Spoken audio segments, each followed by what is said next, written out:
All right, so it's 12 days into the FIFA 2026 World Cup. Now, what this means is that we've seen 11 days of beautiful footballing action. And of course, I can't wait for action to kick off on day 12. Now, before I talk about the two African teams that will be in action later on tonight, let's take a look at the result of yesterday's game.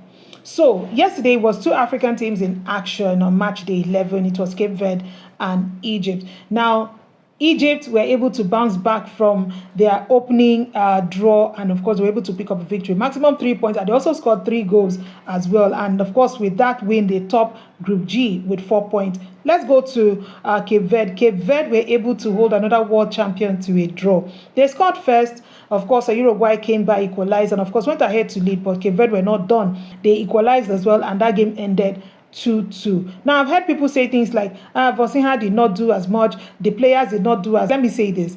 When Cape Verde took on Spain, they didn't know what to expect, and I can bet you Spain did not know what to expect either. Don't forget that this is their first time at the World Cup.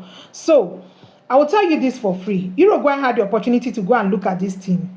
They had the opportunity to go and check them out. But I think what they did not probably expect was that they were going to score. And did you see the goals that Cape Verde scored? They were not just Chere Cambia goals.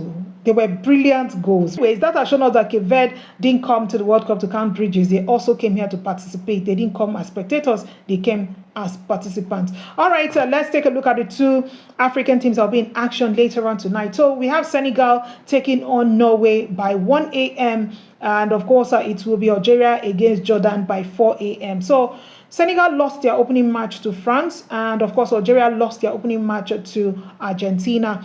This is the time to redeem themselves. While one of them is so lucky to get a newbie as an opponent, the other one will be playing against the Vikings. Yes, Senegal takes on Norway, and of course, it will be action for Algeria as they take on Jordan by 4 a.m. So, guys, drop your prediction in the comments, and you can always join the conversation. If this content resonates with you, yes, do well to drop a comment and, of course, join the conversation, and I'll see you in the next one.